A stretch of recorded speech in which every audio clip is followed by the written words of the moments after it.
A young girl tumbling down a rabbit hole into a world where cats vanish, caterpillars smoke, and queens scream for executions. A harmless children's fantasy. Not so fast. Alice in Wonderland isn't the innocent dream journey you remember. It's a nightmarish descent into madness, control, and fractured identity. What appears as nonsensical whimsy masks something profoundly disturbing. This isn't just some Victorian fairy tale. It's rooted in psychological horror, more real than you'd care to admit. Behind the tea parties and talking animals lurks a terrifying reality, a world warped by insanity, by the primal fear of losing yourself, and by the haunting question, who remains when everything familiar dissolves into chaos? It's time we journey down the real rabbit hole of Wonderland. But be warned, once you see the darkness beneath, you can never unsee it. The only path is deeper, into the madness. Curiouser and curiouser, off with their heads. We're all mad here,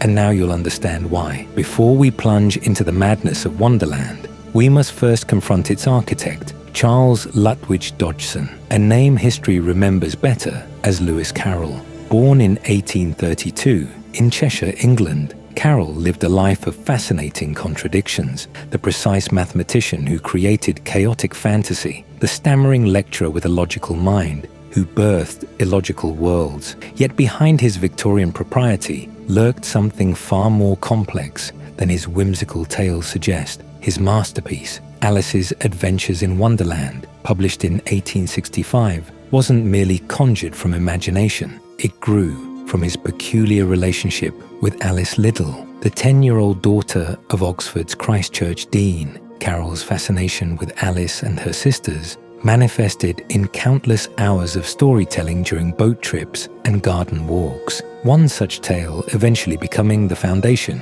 for his literary masterpiece. What truly transpired between Carroll and the Liddell family remains shrouded in mystery. We know their relationship abruptly severed in 1863 when Alice was just 11. Suspiciously, Carroll's diaries from April 1858 to May 1862, the crucial period of his friendship with the Liddells, have vanished, torn from his personal records. This missing chapter has fueled endless speculation among historians and biographers. Carroll's photography hobby adds another layer of intrigue. His portraits, particularly those of children, have been scrutinized by modern scholars who question his motivations. Victorian sensibilities differed markedly from our own, but the abrupt end to his relationship with the Liddells and those missing diary pages continue to cast long shadows over his legacy. This murky context transforms Wonderland from mere fantasy into something more unsettling, a world where innocence confronts corruption, where nothing is as it seems,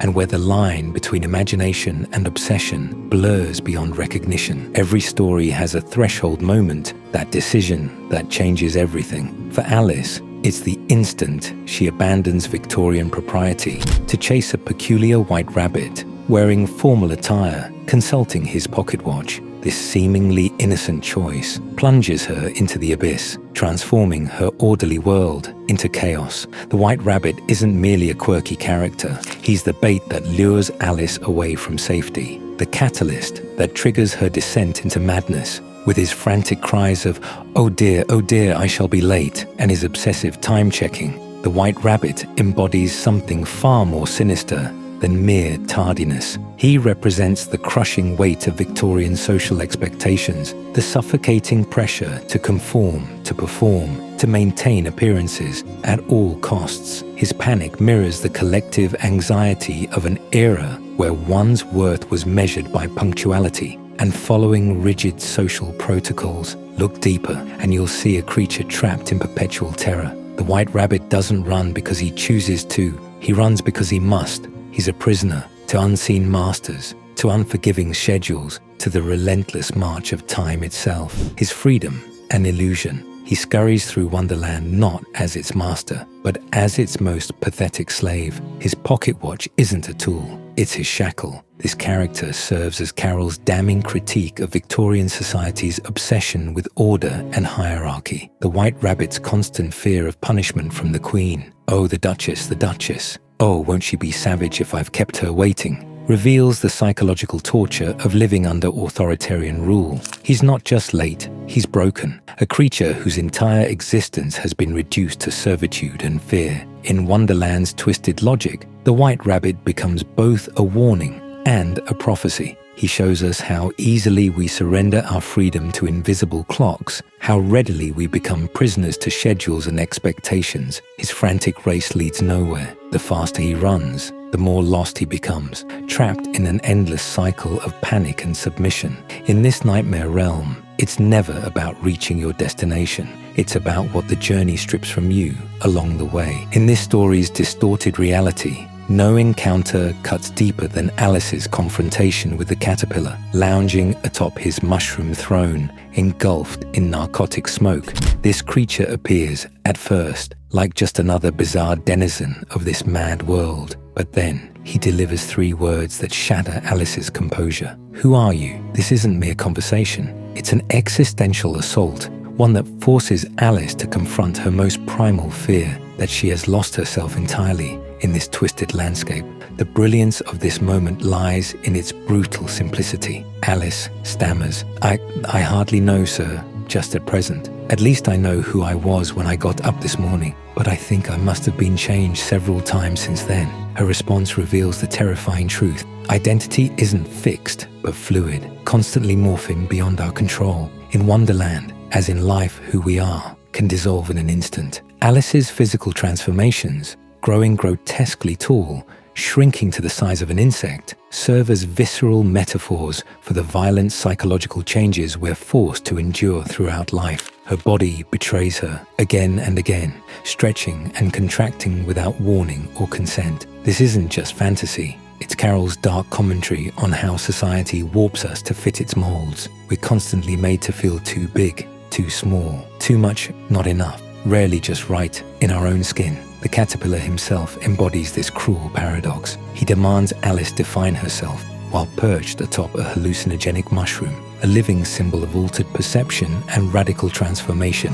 And yet, the creature questioning her stability is himself on the brink of metamorphosis, destined to dissolve his entire being into something unrecognizable. His very existence mocks the concept of stable identity. When he finally offers Alice the mushroom, one side to grow taller, one side to shrink, he's not providing a solution, but a poison disguised as medicine. The message? Devastating. In this world, you must distort yourself to survive. You must willingly disfigure who you are to navigate a society that demands constant adaptation. The caterpillar doesn't help Alice find herself. He teaches her the brutal truth that identity is something to be manipulated, not preserved. In Wonderland, as in Victorian England, survival doesn't depend on authenticity, but on how effectively you can transform yourself to meet the moment's demands. The caterpillar's question, who are you, isn't an invitation to self-discovery, but a warning that in a world gone mad, knowing yourself might be the most dangerous delusion of all. When Alice, lost and desperate for direction, encounters the Cheshire Cat, she receives perhaps the most disturbing guidance of all. It doesn't much matter which way you go. This isn't just indifference. It's a revelation of Wonderland's most terrifying truth. In this nightmare realm, as in life itself, the illusion of choice masks a darker reality. All paths can lead to madness. The Cheshire Cat exists as Wonderland's most unsettling entity, neither fully present nor absent, materializing and dissolving at will, leaving nothing but that unnerving grin suspended in empty air. This isn't whimsy, it's horror. The cat represents the ultimate breakdown of certainty, the moment when reality itself becomes unreliable. His ability to appear and vanish shows just how quickly the ground beneath our feet can disappear, how easily what we believe to be true can evaporate. Carroll's decision to use a cat to represent deep worry about existence, it was done with clear intent. Beyond the obvious nod to the phrase, grinning like a Cheshire cat, cats have long symbolized the unknowable, the uncanny, creatures that live alongside humans, yet remain fundamentally alien. The Cheshire Cat offers no comfort, no reassurance, no attachment. He watches Alice's confusion with detached amusement, offering cryptic wisdom that illuminates nothing. Unlike the queen who rules through terror, or the white rabbit enslaved by fear, the Cheshire Cat has transcended the system entirely. He exists outside the constraints of Wonderland's twisted logic, appearing and disappearing at will, bound by no rules but his own. This makes him not a guide, but a mirror, reflecting back to Alice the futility of seeking order in a world built on chaos. His infamous declaration, "We're all mad here," isn't just a quirky observation. It's the cold truth at Wonderland's core. Madness isn't the exception, it's the rule. And the cat, he doesn't present this as tragedy, but as liberation. If everyone is mad, then madness becomes meaningless as a category. If every path leads nowhere, then you're free to choose any direction. The Cheshire Cat's ambiguity represents Carroll's most subversive idea, that certainty itself is the true delusion. The cat never gives Alice clear answers because clarity is impossible in a world where reality constantly shifts. His fading grin, the last thing to disappear, is a mocking reminder that in Wonderland, as in life, meaning itself is momentary. The cat's lessons aren't meant to guide Alice through Wonderland. They're preparing her for a world where nothing stays fixed, where identity dissolves, where rules change without warning. He doesn't confuse her to be cruel. He confuses her because confusion is the only honest response to an incomprehensible world. In Wonderland's twisted logic, the Cheshire Cat isn't mad at all. He's the only sane response to an insane reality. Every character in Wonderland spirals through disorder, but none embody this chaos more perfectly than the Mad Hatter. His infamous tea party isn't merely strange, it's a nightmarish prison of time, eternally frozen at 6 o'clock, where guests rotate seats in a futile attempt to escape cups that never empty and conversations that never conclude. This isn't whimsy, it's psychological torture disguised as celebration. The phrase "mad as a hatter" wasn't Carroll's clever invention, but a grim reflection of industrial horror. In the 18th and 19th centuries, hat makers used mercurous nitrate to transform animal fur into felt. Working in poorly ventilated rooms, they inhaled toxic mercury vapors daily, developing what became known as erethism or hatter's shakes. The symptoms progressed horrifically: tremors, slurred speech, pathological shyness, punctuated by explosive anger, hallucinations, and eventually, complete psychosis. This occupational poisoning was so widespread in Danbury, Connecticut, once America's hat-making capital,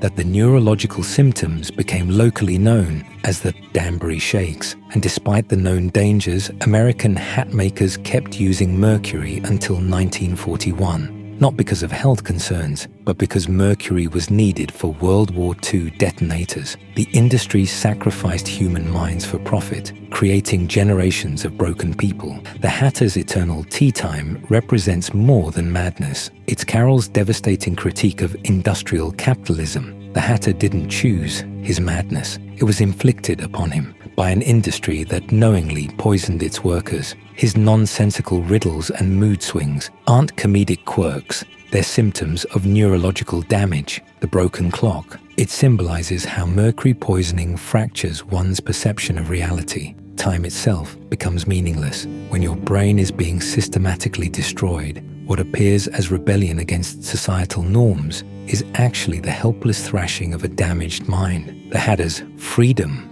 from convention is no freedom at all. It's the prison of his poisoned consciousness. He rotates between chairs not as a game, but as a desperate attempt to escape his condition, only to find the same madness waiting at every place setting. The Tea Party's circular nature reflects how Mercury victims were trapped in their deteriorating minds, going nowhere while society continued around them. Aside from this critique on industrialization, it's also been said the Mad Hatter represents pushing back against society's rules by choosing nonsense over structure. His Tea Party shows how people cope with life's confusion in different ways. Some of us follow strict schedules, hoping to create stability, while others, like the Hatter, give up on tracking time completely. In Wonderland's strange reality, the sad truth might be that regardless of your approach, fighting against time or ignoring it altogether, time continues its march forward, ultimately defeating everyone. If Wonderland has a nervous system, it would fire with the same manic, disjointed impulses as the March Hare, a creature vibrating on the edge of complete psychological collapse.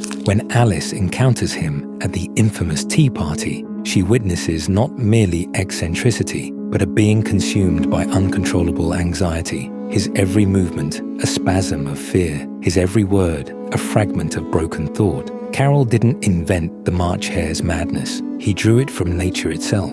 The phrase "mad as a March hare" originated from the actual behavior of European hares during their breeding season. During this time, males engage in frenzied boxing matches, leaping erratically and displaying behavior so abnormal, it appeared to Victorian observers as a form of insanity. What looks like madness, however, is actually an evolutionary strategy. The males box to establish dominance without causing serious injury. The brilliance of Carroll's characterization lies in how he transforms this natural phenomenon into something unnatural and disturbing. The March hare's madness has no purpose, no end, no resolution. His tea party continues forever. His cup never empties. His frenzy never subsides. He represents the horror of anxiety without relief, the mind trapped in an endless cycle of fight or flight, with no predator to flee from and no battle to win. This character embodies Victorian society's growing awareness of mental illness as medical rather than moral failing. The March hare doesn't choose his condition, he's imprisoned by it. His erratic behavior mirrors the symptoms of what Victorian physicians were just beginning to recognize as nervous disorders, conditions we now understand as anxiety disorders, bipolar disorder, and other neurological conditions. When Alice attempts to impose logic on his madness, she fails, not because she lacks intelligence, but because she confronts a fundamental truth. Some forms of suffering cannot be reasoned with or explained away. The March hare serves as Carroll's most disturbing warning that sanity itself is fragile, that the line between order and chaos is thinner than we imagine, and that perhaps the most terrifying aspect of madness isn't how alien it seems, but how easily we might slip into it ourselves. At the pinnacle of Wonderland's twisted hierarchy stands the Queen of Hearts, not a ruler, but a force of nature, a hurricane of rage masquerading as authority. Her infamous command, "Off with their heads," isn't governance, but pathology,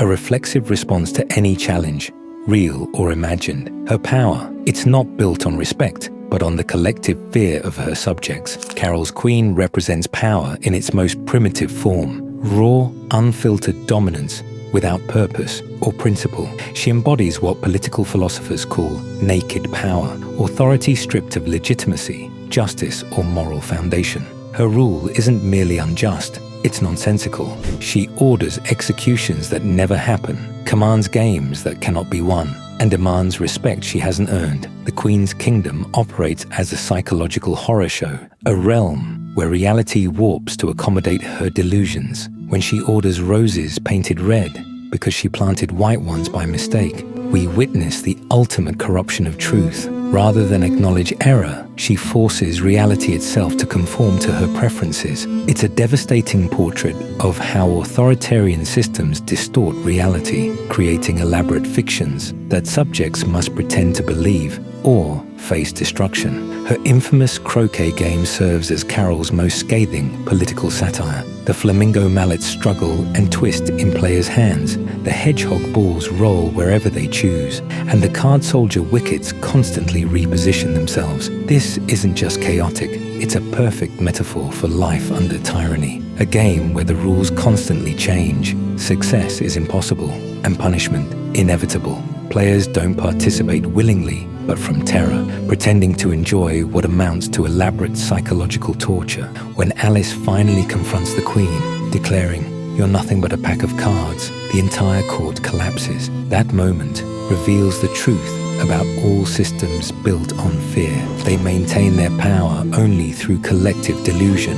The moment someone refuses to participate in the shared fiction, the entire structure disintegrates. Carroll wasn't creating only a villain, but offering a warning about power, divorced from purpose. The Queen of Hearts rules not to create order or promote flourishing, but simply to experience the thrill of dominance. This serves as a reminder of how easily systems can become corrupted when fear replaces justice as the organizing principle. Her kingdom isn't just a fantasy, it's a cautionary tale about what happens when we allow terror to become the currency of power. a society where everyone pretends to see what isn't there, where truth becomes whatever authority declares it to be, and where survival depends not on virtue, but on the ability to anticipate the next arbitrary command. In Victorian England, where social order governed every aspect of life, no fate inspired more dread than being declared insane, a verdict that functioned as social death.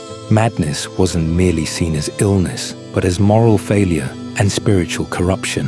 Families with a mad relative often concealed this shameful secret at all costs, knowing that such knowledge could destroy their social standing, marriage prospects, and economic opportunities for generations. This terror of mental instability permeated Victorian society so deeply that it created an entire shadow industry of private asylums, where wealthy families could hide inconvenient relatives. The 1845 Lunacy Act and subsequent County Asylums Act institutionalized this fear, creating a vast network of asylums that housed over 100,000 people by the century's end. And these weren't places of healing, but warehouses for the socially undesirable, where patients were subjected to ice baths, restraint chairs, and solitary confinement, not as treatment, but as punishment for their fundamental offense, unpredictability. The Victorian diagnosis of madness encompassed everything from depression and anxiety to epilepsy, psychosis, even political dissent. Women were particularly vulnerable, with diagnoses like hysteria and moral insanity slapped on those who dared to challenge social norms. The infamous case of Louisa Lowe, committed to an asylum by her own husband for her spiritualist beliefs, is a chilling example of how easily the label of madness could be weaponized against anyone who defied convention. Carroll's Wonderland emerges not as whimsical fantasy, but as a nightmarish reflection of this cultural terror. Alice's fall down the rabbit hole mirrors the sudden, disorienting collapse of identity that Victorians associated with madness. Her body changes size without warning. Language loses meaning. Time functions by incomprehensible rules. These are precise metaphors for the very symptoms Victorian psychiatry tied to insanity: disorientation and confusion. Alice's desperate attempts to maintain her identity, repeating her name, recalling poems, clinging to logic in an illogical world, mirror the Victorian terror of losing one's rational self. Her final rejection of Wonderland, "You're nothing but a pack of cards," represents the ultimate Victorian fantasy, the triumph of rationality over chaos, order over disorder, sanity over madness. Carroll, writing in an era when the line between sanity and madness determined one's entire social existence, created in Wonderland not just a children's tale, but a profound exploration of Victorian society's deepest fear, that beneath the carefully maintained veneer of propriety lurked the constant threat of mental chaos. Modern psychologists recognize in Alice's journey the classic symptoms of depersonalization disorder, a condition where individuals feel detached from their mental processes and body. Her constant size changes, her inability to recall poems correctly, her confusion about her own identity. These aren't whimsical plot devices, but